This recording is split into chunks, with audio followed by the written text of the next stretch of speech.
Bom dia, graça e a paz do nosso Senhor e Salvador Jesus Cristo.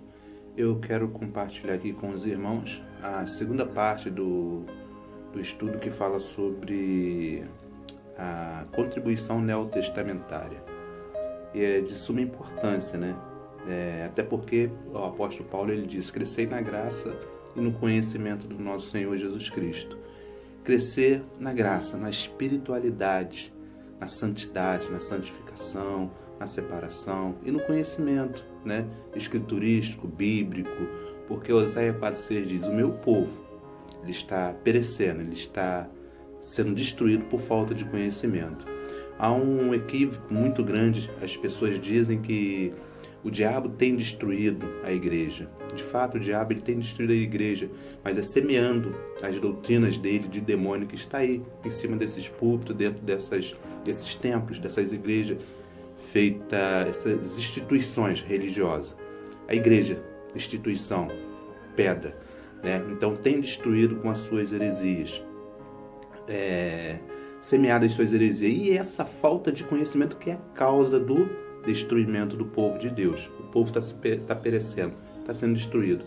Então quero compartilhar aqui a segunda parte do estudo bíblico que fala sobre essa contribuição neotestamentária.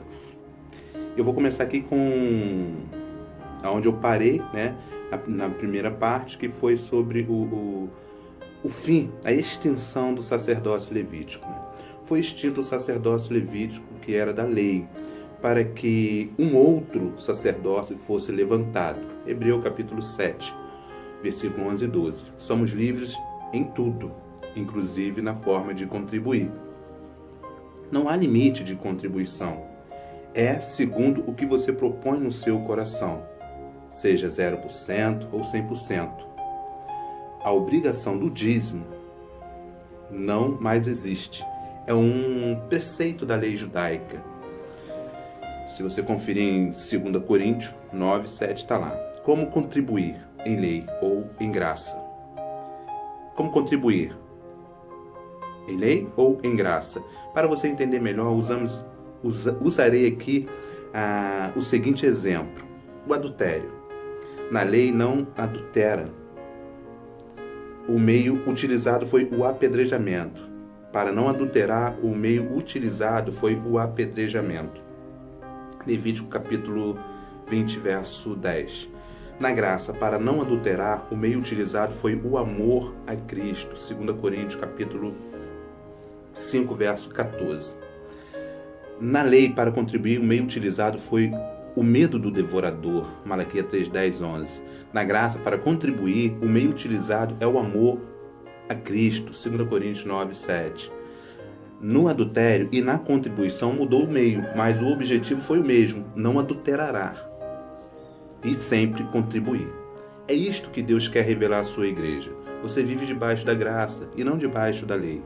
Porque quando se faz uso da lei, estando em graça, para alcançar certo objetivo, mesmo que certo, mas se o meio utilizado estiver errado, o resultado é a separação de Cristo.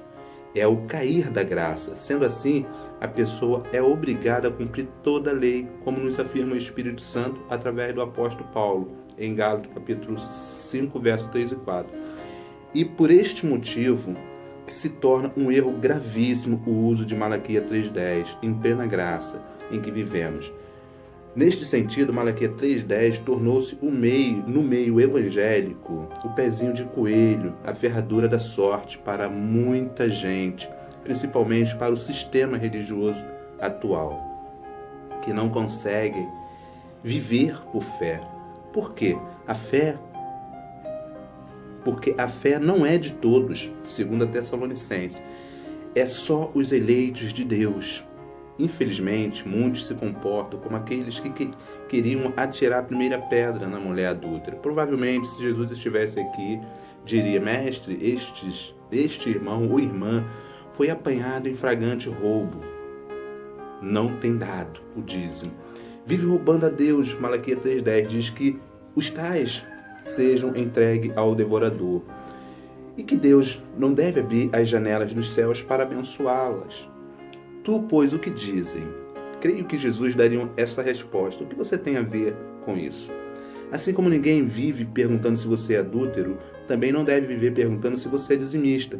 Muitos chegam até o absurdo a constranger o irmão ou irmã, expondo a vergonha de ter o seu nome numa relação de não dizimista, pregada na porta da igreja, quando não tiram-lhe o ministério ou discriminam, mas quando é um irmão que dá um dízimo elevado, este muitas das vezes é o mais honrado na igreja. Notemos que o Deus que fala em Malaquias 3,10 é o mesmo que diz em Malaquias 2,16. Pois eu detesto o divórcio, diz o Senhor, Deus de Israel. E quase não ouvimos falar deste assunto nas igrejas. Repetimos, não se faz aqui a apologia, não quero fazer aqui a apologia à avareza, porque isso não é de Deus. E os avarentos, diz a Bíblia, não herdarão o reino de Deus. Podemos dar até tudo o que temos por amor ao Senhor, né? E isso alegra o coração de Deus, como alegrou o coração de Jesus. Observa a viúva pobre que deu tudo o que tinha. O que é errado é a forma escandalosa e nada criativa, nada cristã, relativa à contribuição. O crente em Jesus dá com alegria e amor, até mais de 10% se puder. Em Mateus capítulo 23, verso 23, Jesus acima está falando para os fariseus daquela época, não para a igreja que até então não havia sido totalmente formada com os fundamentos da graça. O ministério de Cristo não havia ainda sido consumado, o véu do templo não havia sido rasgado, né? Tanto que Jesus ordenou ao homem, que era leproso, para apresentar-se ao sacerdote e fazer oferta pela sua purificação, conforme a lei.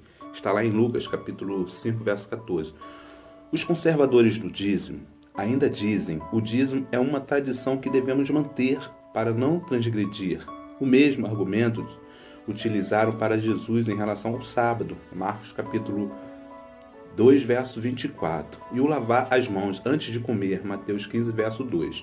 Porque o sábado fazia parte da Torá, lei judaica, e o lavar as mãos fazia parte era um comportamento judaico, né?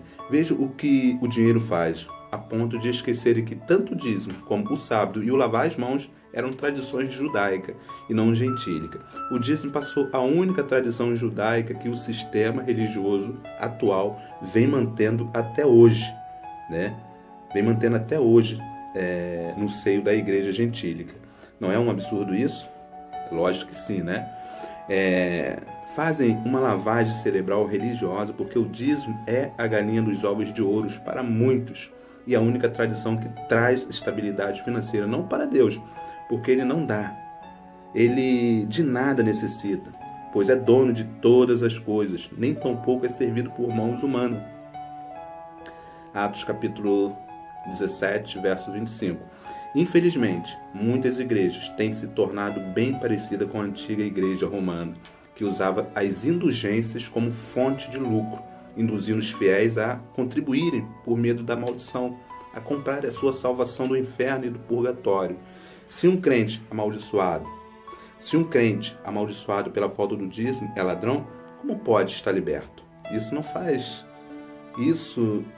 nos faz julgar o irmão e afirmar que o sacrifício de Cristo não foi suficiente na sua vida, como faz a igreja romana.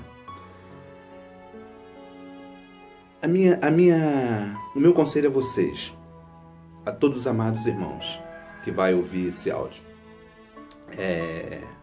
pare, confira na palavra e reflita sobre tudo o que foi escrito, né? Foi falado nesse estudo, o que é dito dentro dessas congregações. Confere como os bereanos faziam, né? Sempre conferindo dentro da palavra de Deus se é assim mesmo os que estão dizendo, né? Não permaneça debaixo da lei, mas se dizimar, faça com uma consciência liberta, mesmo que preguem ou façam o contrário. A verdade deve sempre prevalecer. Como disse o apóstolo: tornei-me acaso vosso inimigo por dizer a verdade? Aí eu pergunto a vocês: eu sou inimigo de todos, né? Por estar falando a verdade? Eu creio que não. Eu creio que o cristão maduro, sábio, inteligente, não. Mas me tornarei e tenho me tornado inimigo de muitos líderes religiosos, inclusive pastores gulosos, gananciosos, né, falsos pastores. A verdade deve sempre prevalecer, como está escrito, o apóstolo Paulo: tornei minha casa o vosso inimigo, porque vos disse a verdade. Gálatas capítulo 4, verso 16, Romanos capítulo 7, verso 4. Então, meus irmãos, tá aí, esse é o estudo, né? Eu não sou contra quem dá o dízimo com alegria, né, ou por gratidão a Deus. Eu sou contra a forma como é imposto por muitas lideranças religiosas, né? Eu, particularmente, eu vivo do meu trabalho, né? Estou implantando o ministério, né? Sou pastor, chamado por Deus, estou implantando o ministério. Eu sei que essa contribuição ela é muito importante no seio da igreja, mas quando eu falo igreja não é tempo físico, não. São pessoas, porque isso vai ser de grande ajuda a muitos. Às vezes um irmão que é a verdadeira igreja está precisando de uma cesta básica, uma assistência médica, um gás, uma conta de luz, um aluguel que está atrasado. O dízimo serve para isso, para dar suporte, para apoiar as viúvas pobres, a apoiar uma família que o seu esposo, o seu marido, né, o seu provedor se encontra desempregado. O dízimo serve para isso, mas infelizmente muitos têm usado de outra maneira, para trocar de carro, comprar casa, mansões, jatinho.